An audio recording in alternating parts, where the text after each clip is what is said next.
Hello everyone, welcome to Prayag Study. मैं हूं आपका ट्यूटर आशीष श्रीवास्तव। आप सभी का स्वागत है प्रयाग स्टडी पे। आज हम लोग क्लास 9 के हिस्ट्री के चैप्टर सेकंड के बारे में बात करेंगे, जिसका नाम है socialism in Europe and the Russian revolution. मे भी क्लास 9 में हिस्ट्री में थोड़ा सा टफ है, लेकिन ठीक है, इजी है। मैं बहुत इजी वे में आपको समझाऊंगा, चीज़ें बहुत आसानी से आपको समझ में आ जाएंगी। तो जल्दी से ज्वाइन कर लीजिए क्लासेस को एंड शेयर करिए अपने दोस्तों के साथ, ताकि सबको ये चैप्टर आसानी से और आसानी से क्या हो सके, समझ में आ सके। ओके, तो जल्दी से ज्वाइन करिए, शेयर करिए, लाइक करिए, सब्सक्राइब करिए हमारे चैनल को। जल्दी से आ जाइए। जैसा कि चैप्टर का नाम है the socialism in Europe and the Russian revolution. Europe में समाजवाद कैसे आया, ठीक है, कारण क्या थे, और उस समाजवाद ने कैसे रशियन रेवोल्यूशन को क्या किया, बढ़ावा दिया। इस पूरे चैप्टर में हम लोग क्या करेंगे, वही पढ़ेंगे। वन शॉट नहीं करेंगे, 2-3 वीडियोस में हम लोग क्या करेंगे, इसको कवर करने की कोशिश करेंगे, क्योंकि बड़ा चैप्टर है। एक बार में आपको चीजें पूरी समझ में नहीं आएंगी, तो छोटे छोटे पार्ट्स में हम लोग क्या करेंगे, इसको कवर करेंगे। ठीक है, आज इसका पार्ट फर्स्ट है। तो आज मोस्टली हम लोग इसमें 2 टॉपिक्स देखेंगे। ठीक है, कौन कौन से 2 टॉपिक्स होंगे वो? एक तो हम लोग देखेंगे the age of social changes, जो यूरोप में लगातार जो सोशल चेंजेस हो रहे थे उनके बारे में बात करेंगे हम लोग। ठीक है, उसके साथ साथ हम बोलेंगे, पढ़ेंगे impact of French revolution in social changes में। फ्रेंच रेवोल्यूशन का क्या इम्पैक्ट रहा, बहुत बड़ा इम्पैक्ट है फ्रेंच रेवोल्यूशन का। फ्रांसीसी क्रांति के बाद ही ये सारी चीजें क्या हो रही है, पूरे यूरोप में शुरुआत, पूरे यूरोप में इन सारी चीजों की शुरुआत होगी। ठीक है, और उसके बाद हम लोग देखेंगे industrial society and the social change Europe में कैसे कैसे हुए, जिसने आगे चलकर समाजवाद जैसी विचारधाराओं को क्या किया, जन्म दिया। समाज जैसी विचारधाराओं को क्या दी, श्रेय दिया कि वो आए समाज में। ठीक है, आइए इन सारी चीजों की हम लोग क्या करते हैं, शुरुआत करते हैं। तो हमारा पहला टॉपिक है the age of social changes. देखिएगा, यूरोप में फ्रेंच रेवोल्यूशन से पहले यूरोप में लोगों का ऐसा कोई आइडिया ही नहीं था कि समाज में कोई परिवर्तन आ सकता है। लोगों का मानना था कि जैसे सोसाइटी है वैसे ही चलती रहेगी। लेकिन अब तो फ्रेंच रेवोल्यूशन ने लोगों के अंदर एक होप जगा दिया, एक आशा जगा दी कि नहीं, समाज में भी बदलाव किए जा सकते हैं, किए जा सकते हैं। आपको पता होगा फ्रेंच रेवोल्यूशन से पहले फ्रांस में मोनार्की थी, और फाइनली फ्रेंच रेवोल्यूशन ने मोनार्की को क्या किया, एबॉलिश किया, नेशनल असेंबली बनाई, डेमोक्रेसी स्टैब्लिश किया। तो पहली बार अगर आप फ्रांस की सोसाइटी को आप देखेंगे, अगर आपने फर्स्ट चैप्टर पढ़ा होगा फ्रेंच रेवोल्यूशन, तो आपने देखा होगा कि फ्रांस की सोसाइटी कैसी थी, कई पार्ट्स में डिवाइड थी, नोबल, क्लर्जीज एंड थर्ड स्टेट्स। और जितने भी रॉयल्टी वाली चीजें थी, जितने भी पावर्स थी, सब किसके पास थी, नोबल्स एंड क्लर्जीज के पास थी। सारा मजा कौन ले रहे थे, नोबल्स एंड क्लर्जीज ले रहे थे। सारे टैक्सेस कौन पे कर रहे थे, सारे टैक्सेस पे कर रहे थे थर्ड स्टेट के लोग, उनके पास कोई राइट्स नहीं थे। और आगे चल के यही फ्रेंच रेवोल्यूशन का क्या बना, हमारा एक कारण बना। तो फ्रेंच रेवोल्यूशन से जो भी चीजें, जो भी आइडियाज आए, उसने पूरे यूरोप में क्या किया, इंपैक्ट डाला। उन्हीं सारी चीजों को हम लोग क्या करते हैं, पढ़ना है। तो the French revolution open up the possibility of creating a dramatic change in the society. French revolution एक ऐसा रेवोल्यूशन बना जिसने एक होप दिया लोगों को कि नहीं, समाज में भी क्या किए जा सकते हैं, बदलाव लाए जा सकते हैं, मोनार्की को क्या किया जा सकता है, हटाया जा सकता है। ठीक है, और इसी के साथ देखेंगे जैसे जैसे समाज में बदलाव होने की बात होने लगी, समाज में एक होप जग गया कि नहीं, समाज में क्या होना चाहिए, बदलाव होना चाहिए। समाज में बदलाव को मानने वाले, कि समाज में कैसा बदलाव हो, इसको मानने वाले लोगों का क्या बनने लगा, ग्रुप बनने लगा। कुछ लोग ऐसे थे जो मानते थे कि समाज में कोई परिवर्तन ना हो, जैसा चेंजेस है, जो चल रहा है सब कुछ वैसा चलता रहे। वैसे लोगों को हम लोग बोलते थे कंजर्वेटिव। लेकिन कुछ ऐसे लोग थे जो कहते थे कि नहीं, समाज में जैसे चेंजेस हुए हैं फ्रांस में, वैसे ही चेंजेस पूरे यूरोप में होने चाहिए। तो कुछ लोगों का ऐसा ग्रुप था जो चाहता था कि नहीं, सोसाइटी में बहुत सारे चेंजेस आए। उनमें कुछ ग्रुप था, एक ग्रुप को हम लोग बोलते हैं लिबरल्स और एक को हम लोग बोलते हैं रेडिकल्स। तो उन सब के बारे में हम लोग को थोड़ा बहुत जानना है कि सोसाइटी कैसे डिवाइड हो गई आफ्टर द,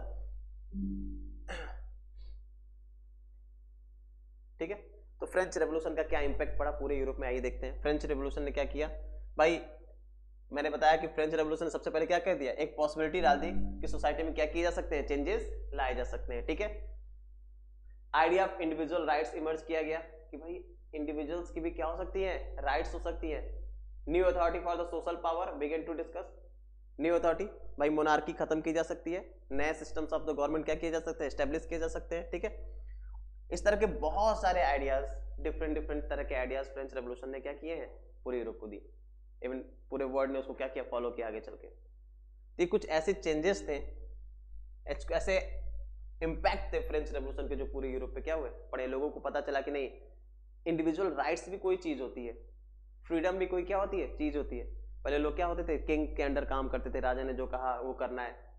लेकिन फ्रेंच रेवोल्यूशन के बाद लगा कि नहीं, there is nothing is absolute, कुछ भी एब्सोल्यूट नहीं है भाई, मोनार्की सही नहीं है।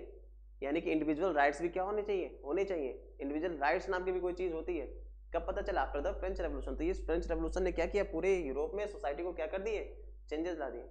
और इन्हीं चेंजेस को मानने वाले लोगों का कई सारा ग्रुप बना, जो मैंने अभी बात की, जिनमें कुछ ऐसे लोग थे जो मानते थे कि नहीं, जो भी चेंजेस हो रही है सोसाइटी में वो क्या है, नहीं होनी चाहिए, चेंजेस नहीं होनी चाहिए, जैसे जो चल रहा है वैसे चलने दीजिए। कुछ लोगों का मानना था कि नहीं, सोसाइटी में चेंजेस बहुत ज्यादा जरूरी है, बट इतना भी फास्ट चेंज ना हो कि सोसाइटी उसको एक्सेप्ट ना कर पाए। कुछ लोग का मानना था कि नहीं, चेंजेस हो फटाक से, एक ही बार चेंजेस हो, लोग तो एक्सेप्ट कर ही लेंगे आगे चल के धीरे धीरे। उन्हीं लोगों के ग्रुप्स के बारे में हम लोग थोड़ा सा बात करेंगे कि कौन कौन से वो लोग थे। तो ऐसे लोग जो चाहते थे समाज में स्लो चेंजेस हो, आराम से चेंजेस हो, उनको हम लोग बोलते थे लिबरल्स, या उनको हम लोग बोलते थे, इन्हीं को बोलते हैं उदारवादी। उदारवादी ये कैसे थे, कैसे लोग थे? इनका मानना था कि सोसाइटी कैसे होनी चाहिए, एक सेकुलर सोसाइटी होनी चाहिए, फेवर द सेकुलर सोसाइटी। इनका मानना था कि सोसाइटी कैसी हो, सेकुलर हो, और लोगों के पास क्या हो, इंडिविजुअल्स राइट्स हो। Secular society and individuals right. इनका मानना था कि जो अनकंट्रोल रूलर्स हैं, यानी कि जो किंग्स हैं, डायनेस्टिक रूलर्स हैं, इनको क्या होना चाहिए, खात्मा हो जाना चाहिए। ठीक है। इनका मानना था कि भैया इलेक्शन हो, पार्लियामेंट्री गवर्नमेंट बने, एंड इंडिपेंडेंट जुडिशरी भी हो। चीजों को समझिएगा। जो लिबरल थे, उदारवादी थे, इनका मानना था कि सोसाइटी कैसी हो, सेकुलर सोसाइटी हो, राजा महाराजा का सिस्टम क्या कर दिया जाए, खत्म कर दिया जाए, कोई भी डायनेस्टिक रूलर ना रहे। ठीक है। इन आर्ग्यू करते थे कि भैया हमें क्या चाहिए, इलेक्शन चाहिए, पार्लियामेंट्री गवर्नमेंट चाहिए, और इंडिपेंडेंट जुडिशरी चाहिए। ठीक है, सुन के तो बहुत अच्छा लग रहा है, लेकिन इनके साथ एक कमी थी कि ये यूनिवर्सल एडल्ट फ्रेंचाइजी को नहीं मानते थे। अगर ये यूनिवर्सल एडल्ट फ्रेंचाइजी को नहीं मानेंगे, मतलब ये किसको नहीं मानेंगे, ये डेमोक्रेसी को नहीं मानेंगे। अगर ये डेमोक्रेसी को नहीं मानेंगे तो ये क्या डेमोक्रेटिक होंगे?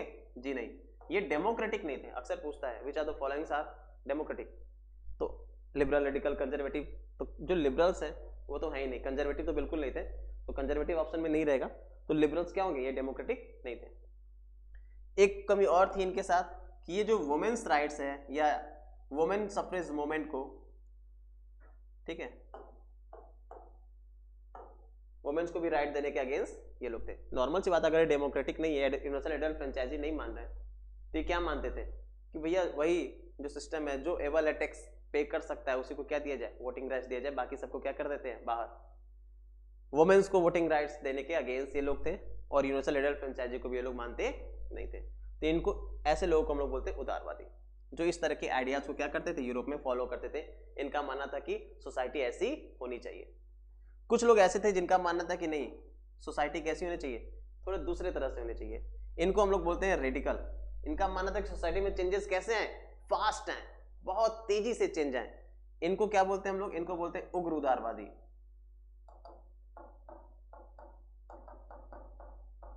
उग्रवादी मत समझ लीजिएगा, ये उग्र उदारवादी है, जो चाहते थे कि समाज में कैसे चेंज आए, बहुत तेजी से चेंज जाए, ऐसे लोगों को हम लोग बोलते थे रेडिकल।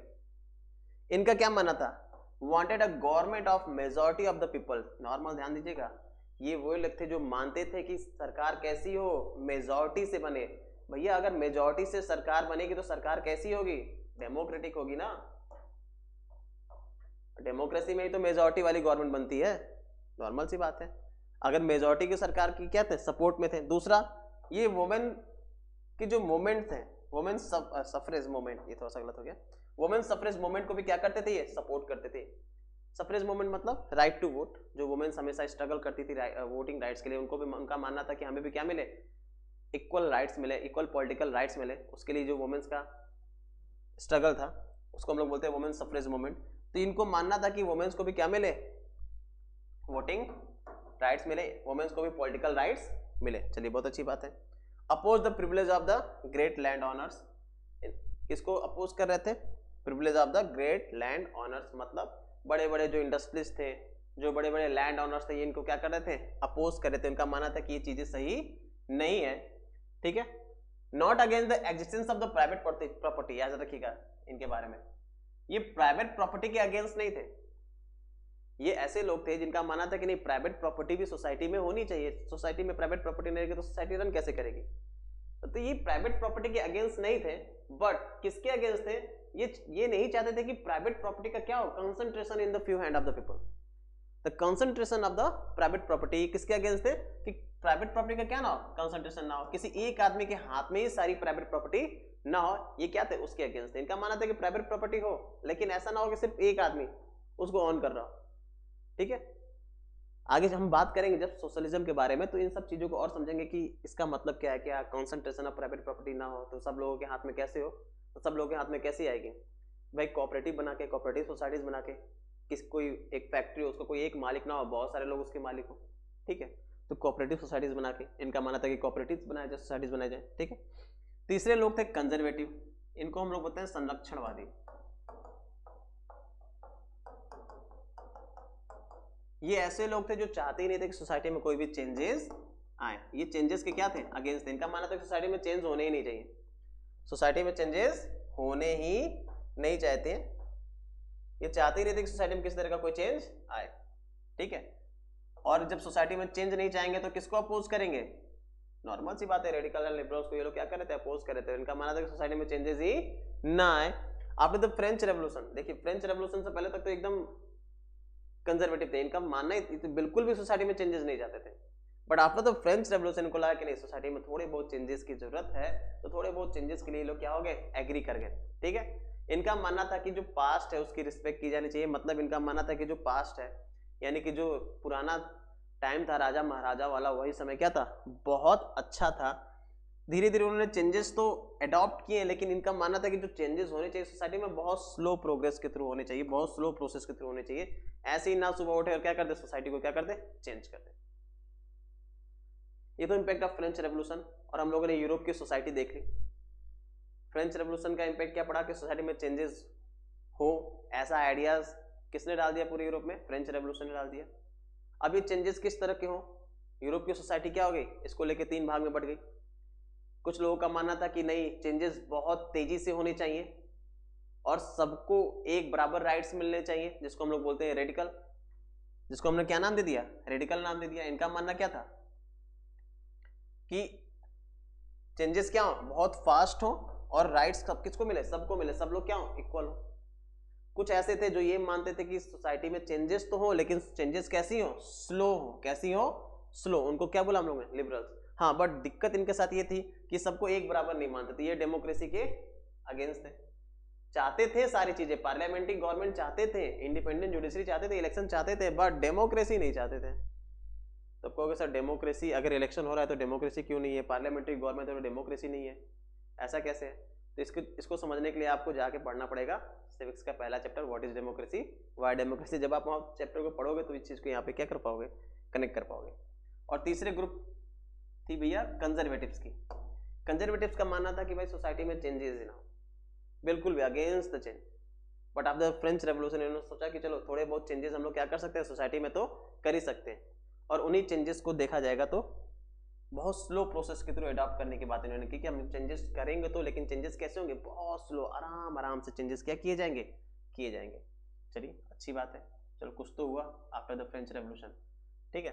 तो सोसाइटी की बात कर ली हम लोगों ने, बट अब देखिएगा यूरोप में सोसाइटी में जब आफ्टर द फ्रेंच रेवोल्यूशन सारी चीज़ें हो रही थी, लेकिन यूरोप में उसी के साथ साथ इंडस्ट्रियल रेवोल्यूशन भी हो रहा था। आप ध्यान देंगे तो 1800 के आसपास पूरे यूरोप में, पहले इंग्लैंड में, उसके बाद यूरोप में धीरे धीरे इंडस्ट्रियल रेवोल्यूशन होना क्या हो गया, स्टार्ट हो गया। बहुत जगहों पे क्या होने लगी, इंडस्ट्रियल सेटअप होने लगी। तो उस इंडस्ट्रियल रेवोल्यूशन का इम्पैक्ट क्या पड़ा पूरे यूरोप में, यहीं से सब शुरुआत होती है समाजवाद की। चीज़ों को समझिएगा, इंडस्ट्रियल रेवोल्यूशन के बाद से समाजवाद की शुरुआत होगी। अगर पूरे यूरोप के समाजवाद को आप समझने की कोशिश करेंगे ना, यूरोप में समाजवाद आया क्यों, किसके लिए आया, जब आप industrial society and social changes समझ पाएंगे तो आप पाओगे कि पूरे इस सोसाइटी में जो प्रॉब्लम फेस कर रहे हैं वो कौन फेस कर रहे हैं, वर्कर फेस कर रहे हैं, और उन्हीं वर्कर्स को इक्वालिटी प्रोवाइड कराने के लिए समाज में क्या आया, समाजवाद, सोशलिज्म जैसे विचारे, क्या सोशलिज्म जैसे विचारों ने क्या किया, जन्म लिया। शुरुआत में जो समाजवाद यूरोप में आया वो किसके लिए आया था, सिर्फ और सिर्फ वर्कर्स के लिए आया था, जो फैक्ट्री वर्कर्स थे उनके लिए। बाद में धीरे धीरे समाजवाद ने अपना प्रारूप चेंज किया, अपने सभी सारी चीजें चेंज की, उन्होंने सभी लोगों को क्या कर लिया, मर्ज कर लिया। लेकिन शुरुआत में समाजवाद जो यूरोप में आया था उसका सिर्फ और सिर्फ एक ही मकसद था, क्या, कि जो इंडस्ट्रियल वर्कर्स हैं उनको क्या मिल जाए, इक्वलिटी मिल जाए। ठीक है, इस चीज को समझ के आप उस चीज को कनेक्ट कर पाओगे आगे चल के जब हम लोग इस बारे में बात करेंगे। ठीक है, industrial society and the social change. Industrial society and social changes की बात करें तो यूरोप में क्या हुआ, ठीक है, धीरे धीरे यूरोप में क्या होने लगे, इंडस्ट्रियल सोसाइटीज, इंडस्ट्रियल सिटीज बनने लगे। The new cities came up and new industrialized region were developed. धीरे धीरे इंडस्ट्रियल रेवोल्यूशन के थ्रू क्या होने लगे, धीरे धीरे नई इंडस्ट्रीज बनने लगी। नई इंडस्ट्रीज के साथ साथ नई इंडस्ट्रियल सिटीज बनने लगी। कहोगे सर इंडस्ट्रियल सिटीज क्या होती हैं? देखिए सपोज के लिए कोई इंडस्ट्री यहाँ पे खोल दी गई। अब जब इंडस्ट्री खुल गई तो इंडस्ट्री के साथ साथ भाई जो उसमें वर्कर काम करते हैं भाई वो काम भी तो करेंगे। अब वर्कर्स बार बार अपने गांव से तो आएंगे नहीं यहाँ काम करने के लिए, तो क्या किया जाता है, वर्कर्स के रहने के लिए क्या कर देते हैं, सेटलमेंट लगा देते हैं, घर बना लेते हैं, जमीन दे देते हैं, चलो भैया आप यहाँ पे रह लो।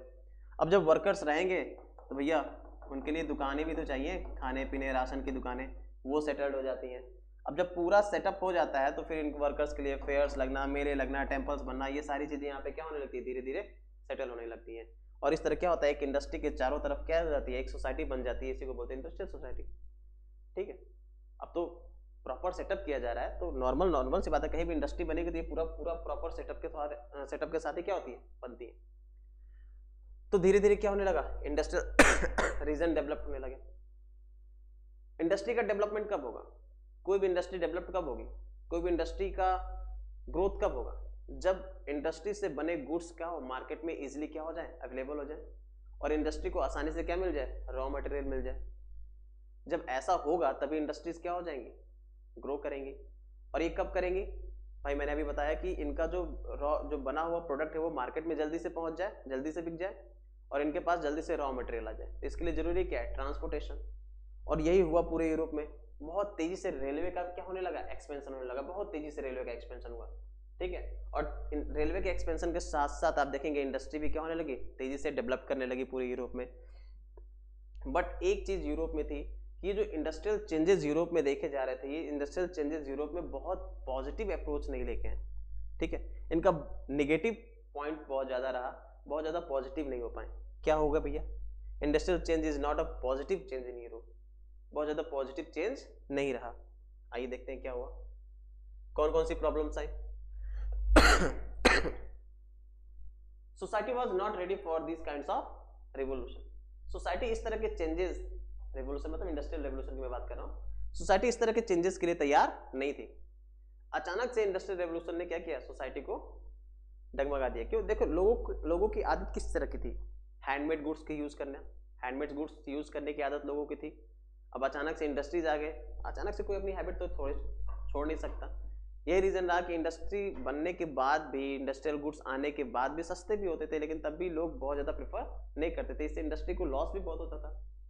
बाद में वो धीरे धीरे चल के लोगों के हैबिट में बन गया। ठीक है, तो society was not ready for these kinds of revolution, society इसके लिए तैयारी नहीं थी। जब इंडस्ट्रियल रेवोल्यूशन हुआ तो लोगों को लगा कि भाई इंडस्ट्री में अगर हम जाएंगे, काम करेंगे तो बहुत ज़्यादा क्या मिलेगी, सैलरी मिलेगी, पैसा मिलेगा। और इसी वजह से आप देखेंगे कि बहुत सारे लोग यूरोप में जो विलेज से किधर आ गए, सिटीज़ की तरफ आ गए। किस लिए, कि चलेंगे भैया हमको क्या मिलेगा, एम्प्लॉयमेंट मिलेगा, बहुत पैसा कमाएंगे। लेकिन ऐसा कुछ हुआ नहीं। हुआ क्या, इंडस्ट्री ने क्या किया, जो भी मैन थे, वुमेन थे, चिल्ड्रंस थे, सबको कहाँ लाके पटक दिया, फैक्ट्री में लाके पटक दिया। सबको कहाँ ला दिया, फैक्ट्री में लग दिया। उस समय कोई चाइल्ड लेबर जैसे रूल्स हमारे पास अवेलेबल नहीं थे कि कोई चाइल्ड लेबर मतलब इतने साल से उनका बच्चा कोई काम नहीं करेगा या वैसे वगैरह वगैरह, ऐसा कुछ रूल नियम रेगुलेशन नहीं था। तो उस समय की इंडस्ट्री ने क्या कर दिया, सभी को, इंडस्ट्रियल रेवोल्यूशन ने बच्चे, बूढ़े, महिलाएं, सबको कहाँ ला के डाल दिया, इंडस्ट्री में ला के डाल दिया। बच्चे तक काम कर इंडस्ट्री में। क्यों, रीजन है भाई, इंडस्ट्री, यूरोप की इंडस्ट्री नई नई डेवलप हो रही थी, तो इतनी बहुत ज्यादा इंडस्ट्री तो थी नहीं, बट वर्कर्स क्या हो गए, ज्यादा हो गए। अब इससे हुआ क्या, यूरोप में अनएम्प्लॉयमेंट रेट भी बढ़ गई। अनएम्प्लॉयमेंट रेट बढ़ी, नॉर्मल सी बात है, खाने की समस्याएं आएंगी, लोग अनएम्प्लॉयड रहेंगे तो फूड परचेज नहीं कर पाएंगे। इसके लिए ये वजह बनी कि एक घर के सभी लोग क्या करने लगे, वर्क करने लगे। भाई किसी तरह काम करें, किसी तरह क्या हो जाए, हमारे पास पैसा है तो किसी तरह हमारा क्या हो, पेट भरे। वही हुआ पूरे यूरोप में। इंडस्ट्रियल चेंजेस के बाद से ये सारी प्रॉब्लम्स आने लगी। वर्किंग आवर्स वर्कर्स के क्या हो गए, ज्यादा हो गए। जो फैक्ट्री ओनर्स थे वो ज्यादा प्रॉफिट कमाना चाहते थे, उनको क्या मतलब था वर्कर्स से, इसलिए उन्होंने क्या किया, वर्कर्स जब काम करने आते थे तो कंडीशन रख दी, भाई वर्किंग आवर्स क्या होंगे, ज्यादा होंगे, और सैलरी इतनी मिलेगी, काम करना है करो, नहीं तो सामने वाला खड़ा है काम करने के लिए। क्योंकि उस समय वर्कर्स बहुत ज्यादा थे, डिमांड एंड सप्लाई का चेन खराब हो गया था भाई। वर्कर्स की डिमांड फैक्ट्री में कम थी बट मार्केट में वर्कर्स ज्यादा थे, इस वजह से भाई वर्कर्स को हर कंडीशन पे काम करने के लिए क्या होना पड़ा, राजी होना पड़ा। और यही रहा कि वर्किंग आवर्स क्या हो गए, वर्कर्स के बहुत ज्यादा हो गए, बट जो वेजेस थे, जो उनकी सैलरी थी वो क्या हो गई, पुअर, बहुत ही खराब, कोई भी सैलरी नहीं। 10 घंटे 12 घंटे 15 घंटे काम करने के बाद भी सैलरी नहीं। Even males man and womens की जो सैलरी थी वो भी डिफरेंस थी। अगर मेल वही काम 18 घंटा कर रहा है, 10 घंटा कर रहा है तो उसकी सैलरी अलग है, वुमेन्स कर रही है तो उसकी सैलरी अलग है। अगर बच्चे कर रहे हैं तो उनको सैलरी अलग। अगर मेल को 100 रुपीज़ मिल रही है, वुमेन को तो फिर 70 या 50 रुपीज़ मिलेंगे, और बच्चे को वही 20 से 30 रुपये। एक नॉर्मल सा मैं आपको समझाने की कोशिश कर रहा हूँ। इस तरह के वजह थे, ठीक है। अनएम्प्लॉयमेंट कॉमन, मैंने बताया अनएम्प्लॉयमेंट क्या हो गया, कॉमन हो गया। भाई गांव से बहुत सारे लोग कहाँ आ गए, शहर में आ गए कि भाई इंडस्ट्री में काम करेंगे, बहुत ज्यादा क्या होगा, बेनिफिट मिलेगा, लेकिन ऐसा कुछ होने वाला था नहीं। तो बहुत सारे लोग गांव से कहाँ आ गए, शहरों में आ गए।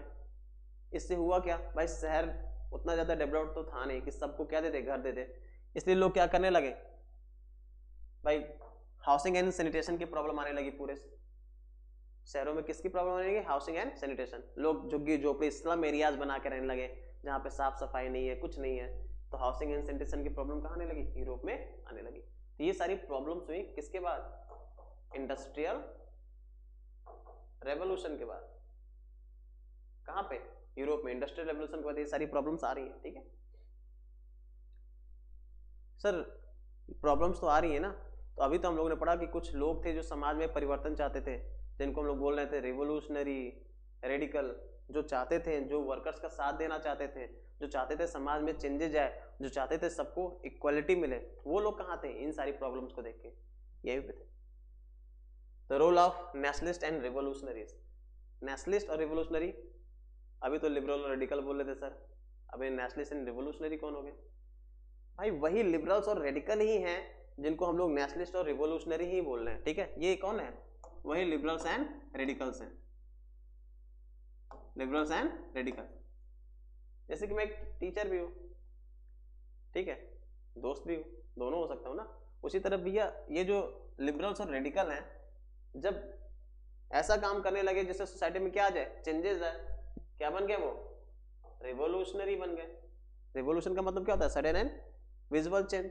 तो जो सडन एंड विजुअल चेंज लाए सोसाइटी में वो क्या कहलाता है, रिवोल्यूशनरी कहलाता है। तो अगर इन्होंने वो काम करने लगे तो ये क्या बन गए, रिवोल्यूशनरी बन गए, क्योंकि सोसाइटी में क्या लाना चाह रहे थे, चेंजेस लाना चाह रहे थे, नॉर्मल सी बात है। यही लोग आगे चल के क्या बन गए, रिवोल्यूशनरी। नेशनलिस्ट कैसे बने भाई, जो देश के लिए सोचेगा वो क्या बन जाएगा, नेशनलिस्ट बन जाएगा। अगर मैं देश के लिए सोचूं तो मैं भी नेशनलिस्ट हूँ, टीचर होने के साथ साथ मैं क्या हूँ, एक नेशनलिस्ट भी हूँ। अगर मैं सोसाइटी में चेंजेस लाना चाह रहा हूँ, सोसाइटी में चेंजेस ला रहा हूँ, तो एक टीचर होने के साथ साथ मैं क्या हूँ, एक रिवोल्यूशनरी भी हूँ। उसी तरह यही लिबरल्स और रेडिकल ही है जो आगे चलकर क्या बन जाते हैं, हम लोग नेशनलिस्ट एंड रिवोल्यूशनरी बोलते हैं, ठीक है। तो क्या कर रहे थे भाई ये लोग, इनको भी तो देखना था। They are opposing the government going on the Europe. ये वो लोग थे जो क्या कर रहे थे, ठीक पहले roles and liberals and radical देख लेते हैं, फिर उसके बाद बात करते हैं, ठीक है। तो जो ये प्रॉब्लम्स हो रही थी, थोड़ा सा स्किप हो गया था एक स्लाइड। तो ये जो प्रॉब्लम्स हो रही थी वर्कर्स के साथ, तो ये लिबरल्स एंड रेडिकल कर क्या रहे थे भाई, ये तो नॉर्मल सी बात है, ये तो चाहते ही थे कि सबको इक्वलिटी मिले। तो काम क्या कर रहे थे, all industry were the property of the individuals. आप देखेंगे जितनी भी इंडस्ट्री थी किसकी प्रॉपर्टी थी, इंडिविजुअल्स की थी। इवन लिबरल्स एंड रेडिकल खुद, ये जो लिबरल्स एंड रेडिकल है इनके पास खुद प्रॉपर्टी थी, इन्होंने खुद ओवरसीज ट्रेड करके फैक्ट्री डाल के बहुत सारे पैसे कमाए थे। ये कैसे इंडस्ट्रीज के अगेंस्ट हो सकते हैं, नॉर्मल सी बात है, इनके अगेंस्ट होना इनके बस की बात तो थी नहीं, क्योंकि इनके पास खुद इंडस्ट्री थी, इनके पास खुद वेल्थ था। अगर ये जाते तो ये खुद अपने खिलाफ जाते, ठीक है, इन्होंने भी खूब पैसा कमाया था ओवरसी ट्रेड करके। बट लिबरल्स और रेडिकल में एक खास बात थी, वो सिर्फ प्रॉफिट के बारे में नहीं सोचते थे, ठीक है।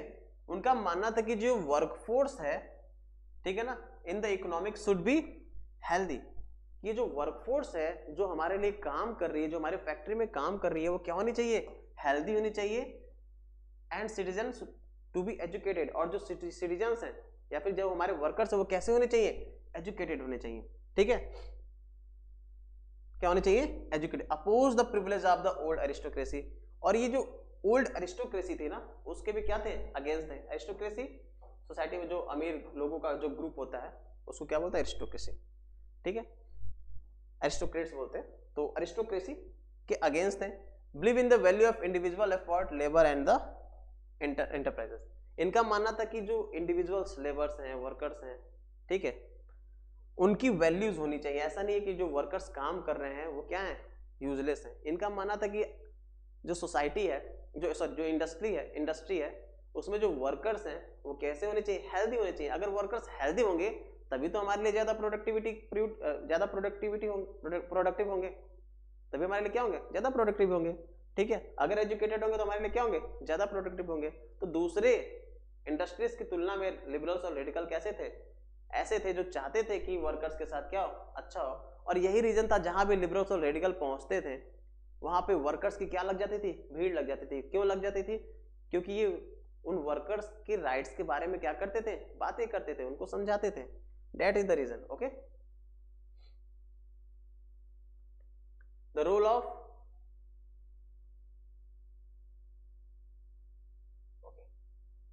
ऑफ नेशनलिस्ट एंड रिवोल्यूशनरी, मैंने अभी बताया था कि नेशनलिस्ट एंड रिवोल्यूशनरी का इसमें क्या रोल था। वही लिबरल्स और रेडिकल ही आगे चल के क्या है, नेशनलिस्ट एंड रिवोल्यूशनरी बनेंगे। रिवोल्यूशनरी जो सोसाइटी में चेंजेस चाहेंगे, जो सोसाइटी में चेंजेस कौन चाह रहा है, लिबरल्स एंड रेडिकल ही तो चाह रहे हैं। नेशनलिस्ट मतलब जो चाहे देश के का हो, देश का क्या हो, ग्रोथ हो। देश का ग्रोथ कौन चाह रहा है, वही तो चाह रहे हैं। जो चाहेंगे उनको क्या बोलेंगे, नेशनलिस्ट बोलेंगे। तो कैसे चाह रहे थे भाई, जो उनका मानना था कि जो गवर्नमेंट है ये यूरोप में, ठीक है ना, they were opposing the government going in the Europe. Europe में जो गवर्नमेंट थी वो क्या कर रहे थे, उसका अपोज कर रहे थे। भाई गवर्नमेंट का अपोज कौन करेगा, जो नेशनलिस्ट होंगे। कौन थे, लिबरल्स एंड रेडिकल। कंजर्वेटिव तो बिल्कुल नहीं चाहते थे ना। अभी हम लोग लिबरल्स और रेडिकल बारे में पढ़ा ना, कि लिबरल्स चाहते थे कि इलेक्शन हो, पार्लियामेंट्री गवर्नमेंट हो, वही रेडिकल चाहते थे कि कैसी हो, मेजॉरिटी गवर्नमेंट हो। तो वो तो चेंजेस चाहते थे। जब चेंजेस चाहेंगे नेशन के लिए तो रिवोल्यूशनरी भी बन जाएंगे, और नेशन के डेवलपमेंट की बात करेंगे तो क्या बन जाएंगे, नेशनलिस्ट बन जाएंगे, ठीक है।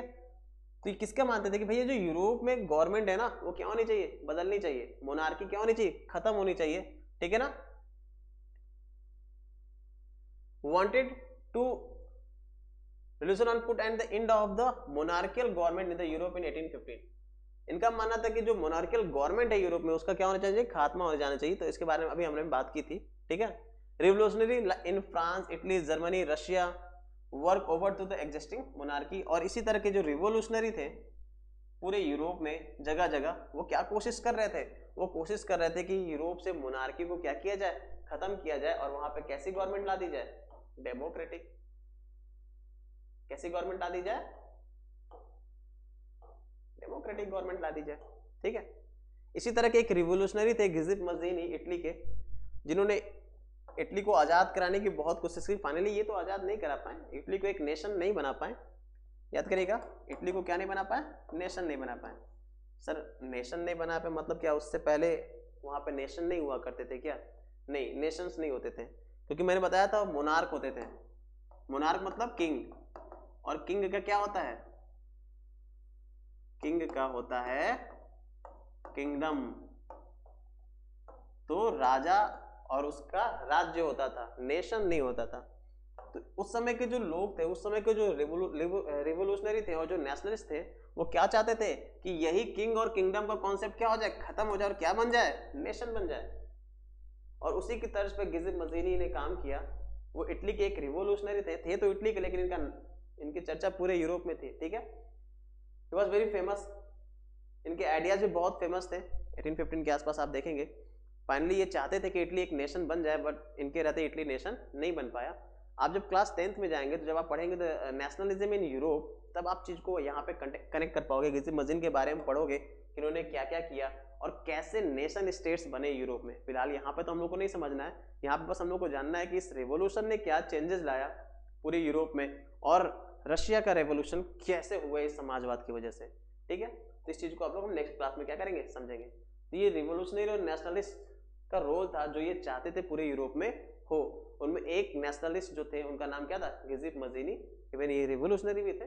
ठीक है, आइए next, the coming of socialism in Europe.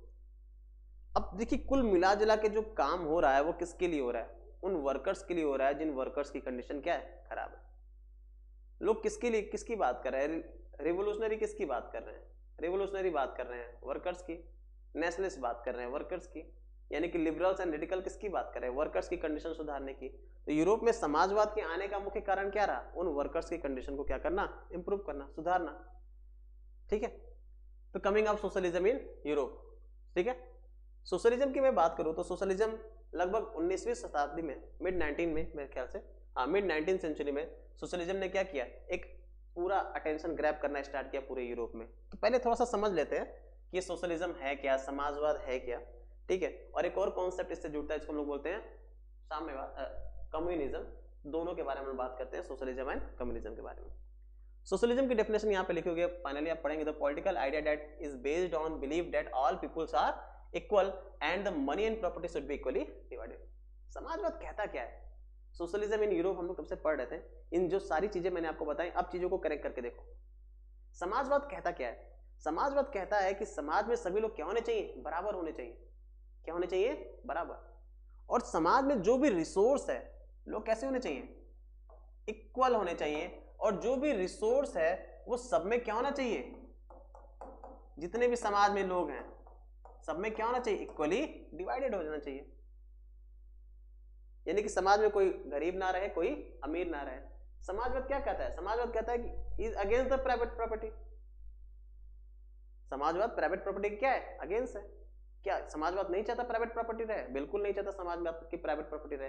कैसी प्राइवेट प्रॉपर्टी, किसी एक आदमी के हाथ में प्राइवेट प्रॉपर्टी के क्या था, अगेंस्ट था समाजवाद। समाजवाद कहता है कि प्राइवेट प्रॉपर्टी होनी नहीं चाहिए, इंडिविजुअल प्रॉपर्टी किसी एक आदमी के हाथ में होनी नहीं चाहिए। ये किसके पास होनी चाहिए, समाज के पास होनी चाहिए। किसके पास होनी चाहिए, समाज के पास। कोई एक आदमी किसी चीज का मालिक ना हो, जितने भी रिसोर्स हैं उसका, उस पर जो मालिकाना हक हो किसका हो, पूरे समाज का हो। ये किसका किसका आइडिया था, ये समाजवाद था, जो नॉर्मली यूरोप में आने वाला था। यूरोप में, आप मैंने अभी बताया ना, इंडस्ट्रीज हो रही थी तो फैक्ट्री ओनर्स अमीर होते जा रहे थे और वर्कर्स क्या हो रहे थे, गरीब। वर्कर्स की कंडीशन खराब।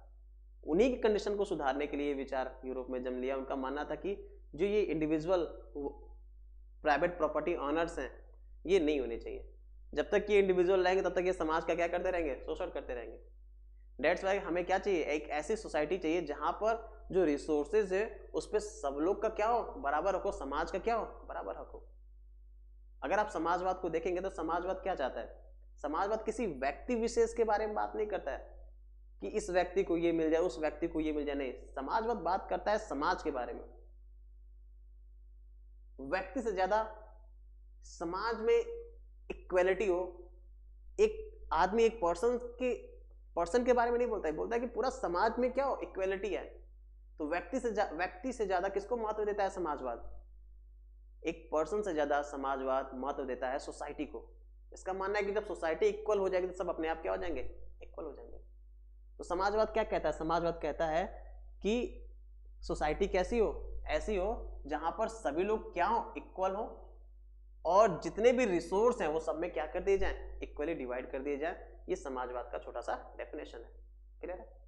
इसी के साथ साथ एक और पॉलिटिकल आइडियोलॉजी है जो इस पूरे चैप्टर में हम लोग को पढ़ना है, उसको हम लोग बोलते हैं साम्यवाद, कम्युनिज्म। कार्ल मार्क्स का ये विचारधारा है। ठीक है, क्या कहता है कम्युनिज्म, क्या कहता है। देखिए सोशलिज्म और कम्युनिज्म दोनों जो है ना वो व्यक्ति से ज्यादा समाज को महत्व देते हैं। उन दोनों लोग का मानना है कि समाज क्या हो जाना चाहिए, इक्वल हो जाना चाहिए। लेकिन समाजवाद क्या कह रहा है, समाजवाद कह रहा है कि भाई सब में इक्वली बांट दीजिए। ठीक है, अभी इक्वली बांटेगा कौन, नॉर्मल सी बात है, स्टेट की हेल्प लीजिए, राज्य। कोई एक आदमी तो ऐसा कर नहीं सकता ना, तो जो राज्य होगा, जो गवर्नमेंट होगा, क्या होगा, इसको बांटेगा। बट कम्युनिज्म क्या कहता है, the political idea based on which the state on and control all the factories. इनका मानना है कि जो गवर्नमेंट है, जो स्टेट है, वो क्या करे, सब कुछ कंट्रोल करे, and aim to treat everyone equally, और सबको क्या करे, इक्वली ट्रीट करे। दोनों में लगभग दोनों को डेफिनेशन जब आप पढ़ोगे तो लगेगा सब कुछ सेम है, लेकिन सेम नहीं है, दोनों में बहुत अंतर है। चीजों को देखिएगा, इनका मानना था कि जो प्राइवेट प्रॉपर्टी है उसका कॉन्सेंट्रेशन नहीं होना चाहिए, किसी एक आदमी के हाथ में प्राइवेट प्रॉपर्टी नहीं होनी चाहिए। प्राइवेट प्रॉपर्टी हो लेकिन किसके पास हो, पूरे समाज के पास हो। बट ये जो थे, इनका मानना था कि प्राइवेट प्रॉपर्टी, जो प्रॉब्लम समाज में जो प्रॉब्लम है वो क्या है, वो इंडस्ट्रियलिस्ट हैं, जो प्राइवेट प्रॉपर्टी ऑनर्स हैं। तो ये प्राइवेट प्रॉपर्टी के फुल्ली अगेंस्ट है। इनका मानना था कि प्राइवेट प्रॉपर्टी होनी नहीं चाहिए, इंडस्ट्रीज होने ही नहीं चाहिए, समाज में सभी लोग क्या होने चाहिए, बराबर। समाजवाद ने समाज में सभी को क्या किया, बराबर कर दिया, कि समाज में कोई वर्ग डिवीजन नहीं किया, समाज में कोई भी क्लास डिवीजन सोशलिज्म में नहीं किया।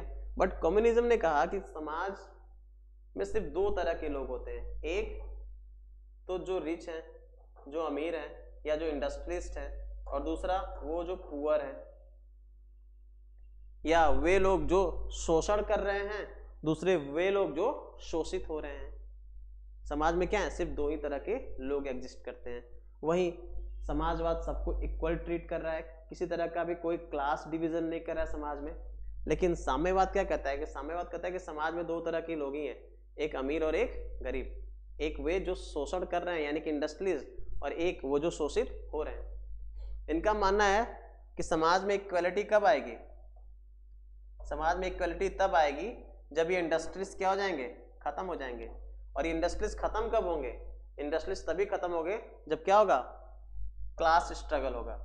क्लास स्ट्रगल, क्लास स्ट्रगल मतलब ये जो क्लास है, अमीर और गरीब की क्लास, ठीक है, शोषण और शोषित होने वाले की क्लास, इन दोनों में जब क्लास स्ट्रगल होगा, जब दोनों में झगड़ा होगा, उसके बाद जो रिजल्ट आएगा, उसके बाद जो सोसाइटी बनेगी वो कैसी बनेगी, इक्वल सोसाइटी बनेगी।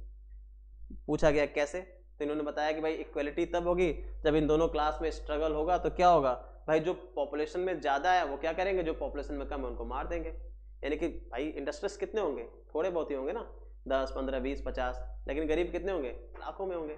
तो जब दोनों में क्लास स्ट्रगल होगा तो जीतेगा कौन, नॉर्मल सी बात है, जो पुअर पीपल है, जो शोषित लोग हैं, वो क्या हो जाएंगे, जीत जाएंगे। और इस तरह क्या हो जाएगी, पूरे के पूरे प्राइवेट प्रॉपर्टी ऑनर्स, इंडस्ट्रीज क्या हो जाएंगे, खत्म हो जाएंगे, समाज में क्या आ जाएगी, इक्वलिटी आ जाएगी।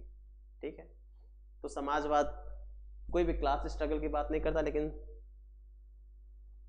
सोशलिज्म किस तरह के क्लास स्ट्रगल की बात नहीं करता, लेकिन कम्युनिज्म क्या करता है, बात करता है। तो कॉमन लैंग्वेज में बस समझ लीजिए कि समाजवाद कहता है कि सोसाइटी क्या होनी चाहिए, सोसाइटी में सब इक्वलिटी होनी चाहिए प्राइवेट प्रॉपर्टी के अगेंस्ट, ठीक है। और साम्यवाद का ये कम्युनिज्म का ये कॉन्सेप्ट रहा है, ठीक है। चलिए आगे बात करते हैं हम लोग। फिलहाल मैं सोच रहा था कि ये समाजवाद और साम्यवाद जैसे विचारधाराएं हैं, सबसे बड़ी बात तो ये थी कि ये तो आइडियोलॉजी है, इनको इम्प्लीमेंट कैसे किया जाए सोसाइटी में। कोई भी विचार जो आता है अचानक से थोड़े कि मैंने उठा के से फेंक दिया, समाज में इम्प्लीमेंट हो गया, नहीं भाई, इम्प्लीमेंट करने के क्या तरीके होने चाहिए ना। समाजवाद क्या कह रहा है, समाजवाद कह रहा है कि सोसाइटी में क्या होना चाहिए, कोऑपरेटिव सोसाइटी होनी चाहिए। कैसी होनी चाहिए सोसाइटी में, क्या चाहिए, कोऑपरेटिव। मैंने भी बताया समाज में क्या होना चाहिए, किसी एक आदमी के हाथ में कॉन्सेंट्रेशन ऑफ प्रॉपर्टी नहीं होनी चाहिए। कॉन्सेंट्रेशन ऑफ प्रॉपर्टी नहीं होगी तो क्या होगी, किसी एक आदमी के हाथ में कोई भी प्रॉपर्टी ना हो। तो इसके लिए क्या करें हम लोग, कोऑपरेटिव सोसाइटीज बना दें। एक फैक्ट्री बहुत सारे शेयर होल्डर बना दें, बहुत सारे मालिक बना दें, तो प्रॉफिट होगा तो सबको मिलेगा, लॉस होगा तो सबका होगा। सिंपल सा कॉन्सेप्ट है। तो समाजवाद कहता है कि, समाजवाद क्या कहता है कि सोसाइटी कैसे होनी चाहिए, कोऑपरेटिव होनी चाहिए। और यही चीज हम लोग देखने को मिलेगा कि भाई ये जो कोऑपरेटिव सोसाइटीज है वो कैसे बनाई जाए सोसाइटी में, समाजवाद को कैसे स्टैब्लिश किया जाए। तो समाजवाद को स्टैब्लिश करने का एक ही तरीका है क्या, कि कोऑपरेटिव सोसाइटीज बना जाए, बहुत सारी कोऑपरेटिव सोसाइटीज बनाई जाए, जिससे समाजवाद क्या हो जाए, स्टैब्लिश किया जा सके सोसाइटी में। अब दूसरा कंडीशन ये है कि ये जो कोऑपरेटिव सोसाइटीज है वो बनाए कौन। तो इस चीज को लेकर समाज में दो तरह के लोग हमको देखने को मिलते हैं। एक वे लोग जो मानते हैं कि समाज में, सोसाइटी में जो कोऑपरेटिव सोसाइटीज हैं उनको कौन बनाएगा। तो एक वर्ग का मानना था कि भैया जिनके पास पैसे हैं, ठीक है ना, जो रिच इंडिविजुअल्स हैं, जिनके पास बहुत ज्यादा प्रॉपर्टी है, उनका ही ये फर्ज बनता है कि वो क्या करें, कोऑपरेटिव सोसाइटीज बनाएं, यानी कि अपनी प्रॉपर्टी पे लगभग सबको क्या दे, इक्वल राइट्स दे। आइए देखते हैं कौन कौन। तो ग्रुप ए था, wanted a cooperative societies be build by the rich individuals, जिनका मानना था कि कोऑपरेटिव सोसाइटीज किसके द्वारा बनाई जाए, रिच इंडिविजुअल्स के द्वारा बनाई जाए।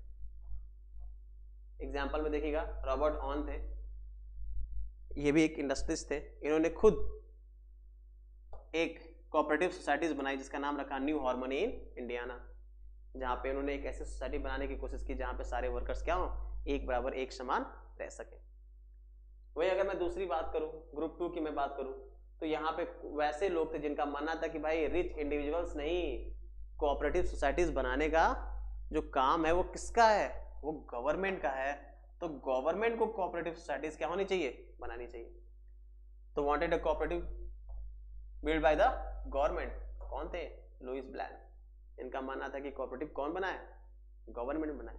तो समाजवाद जब समाज में आया तो समाजवाद एक सॉल्यूशन लेके आया कि भैया समाज में इक्वलिटी कैसे आएगी, वर्कर्स की कंडीशन कैसे सुधरेगी। तो हम क्या कर सकते हैं, कंसंट्रेशन ऑफ प्राइवेट प्रॉपर्टी नहीं करेंगे, हम क्या करते हैं, हम कोऑपरेटिव सोसाइटीज बनाते हैं जिसमें सभी लोग क्या हो, इक्वल हो, जिसमें सभी लोग क्या हो, मिलकर पार्टिसिपेट करें, तो प्रॉफिट हो तो सबका हो, लॉस हो तो सबका हो। अब ये कोऑपरेटिव सोसाइटीज कौन बनाए, इसको लेके फिर दो तरह के लोग आगे मार्केट में।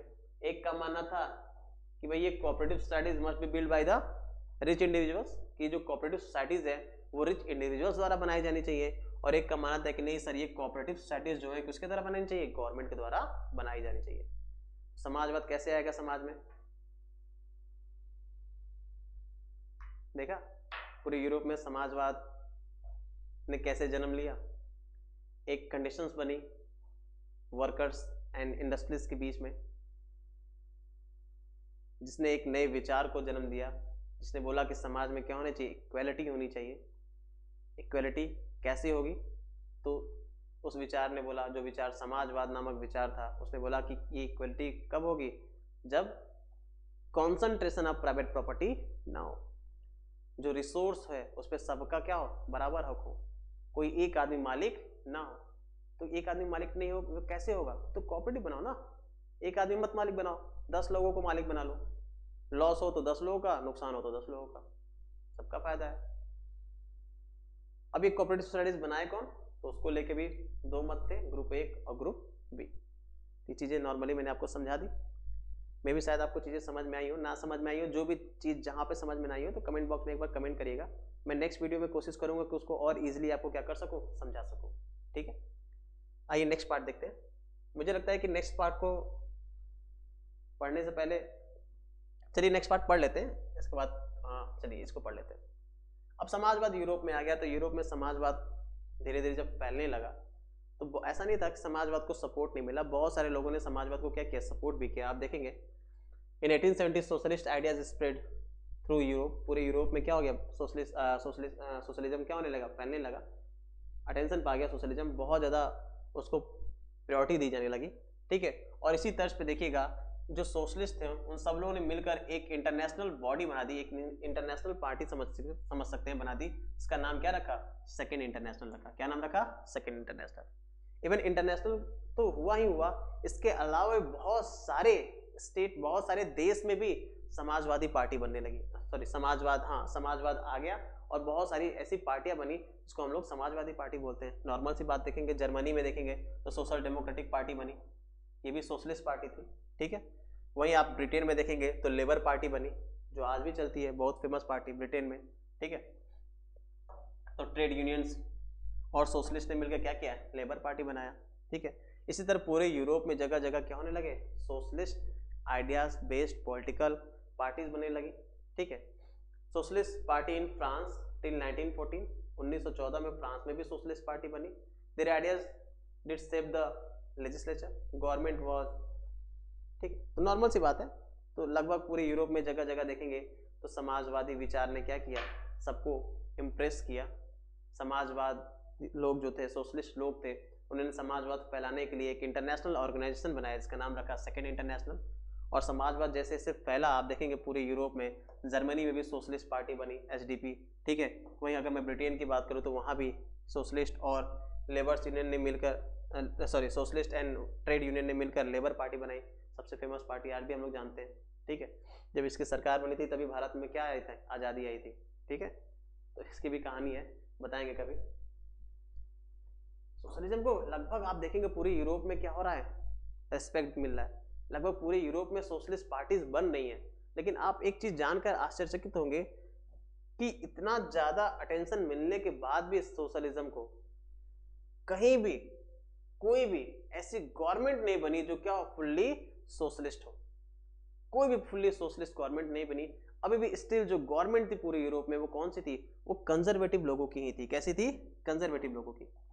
इतने स्ट्रगल के बाद, सोशलिज्म को इतना फैलाने के बाद भी आप देखेंगे 1870 तक कोई भी यूरोप में, 1914 पूरा ये जो पूरा 1919 तक आप देखेंगे, आके देखेंगे तो कोई भी सोशलिस्ट गवर्नमेंट नहीं बनी, ठीक है। चलिए ये जो टॉपिक है इस टॉपिक को हम लोग यहीं पे छोड़ देंगे, यहाँ तक हम लोग आज रहने देते हैं, क्योंकि वीडियो लेक्चर जैसे जैसे लंबा होगा तो आपको भी प्रॉब्लम होगी, तो इसको हम लोग यही खत्म करेंगे। जो नेक्स्ट वीडियो होगा वहाँ पे हम लोग स्टार्ट करेंगे द रशियन रेवोल्यूशन। तो अब हम लोगों ने इसका एक फेज पढ़ लिया है, ठीक है। सोशलिज्म इन यूरोप हम लोगों ने समझ लिया कि यूरोप में समाजवाद कैसे आया। अब हमको ये समझना है कि समाजवाद ने रशियन रेवोल्यूशन कैसे करा दिया, ठीक है। पूरे समाज में समाजवाद ने यूरोप में आकर तो अपना झंडा गाड़ दिया, लेकिन अब यही वो समाजवाद है जो यूरोप में क्या करेगा, रशियन रेवोल्यूशन करेगा। और यही रशियन रेवोल्यूशन होगा और रशिया क्या हो जाएगा, उस समय तो यूएसएसआर था, यूएसएसआर टूट के किस में बदल जाएगा, रशिया में बदलेगा और 13-15 अदर कंट्रीज भी बनेंगी, ठीक है। तो चलिए बात करेंगे इसके बारे में नेक्स्ट वीडियो में। तो आज के लिए थैंक यू आप सभी को। Please like share and subscribe जरूर करें वीडियो को, और जो भी डाउट हो कमेंट बॉक्स में कमेंट जरूर करिएगा। मिलते हैं नेक्स्ट वीडियो में जहाँ हम लोग बात करेंगे the socialism in the Russian revolution के बारे में। Okay, thank you everyone, good night.